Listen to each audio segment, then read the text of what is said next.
Alam nyo mga bisdak, bakit din kami bumibili nito mga bisdak? Kasi magkakapira din kami nito mga bisdak. Ito oh.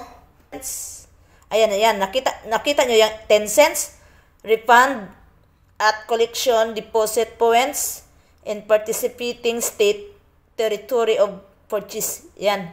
Di ba may 10 cents? So, bawat isang piraso mga bisdak 10 cents. O, di ba? So, hoy, nangalakal mo? opo, kasi para magkapera po kami.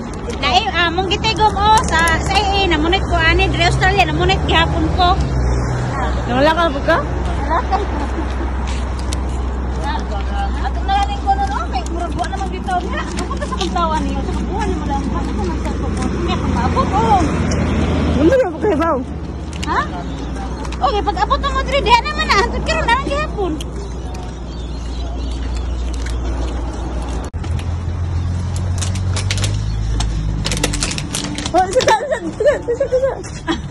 Do not throw, just put it there.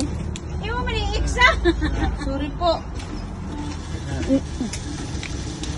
Wala to na count ang mood ganina, 26 pa lang. Hindi mo mag-iksa. Sorry po. Huwag siya magtanaw. Nag-count ang yung 50 cents.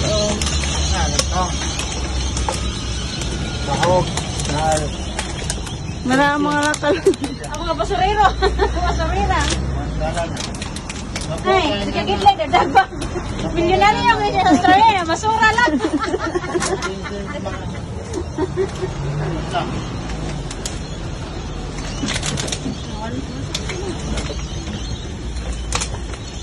Yung anak, taason o laparon?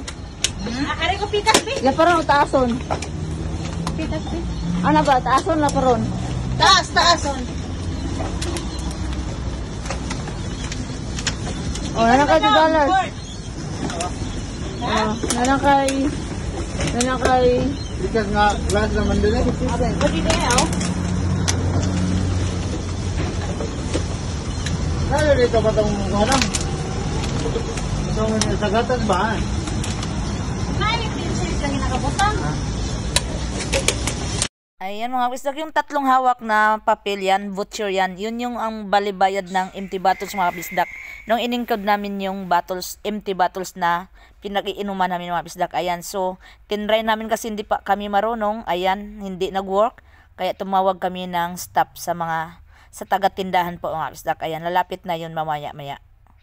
Ayan, lumapit na ang taga-tindahan mga bisdak, staff ng tindahan. Ayan, kinuha na niya yung voucher. Ayan, para maibayad na namin mga bisdak sa mga binili namin. Ayan, maraming salamat po.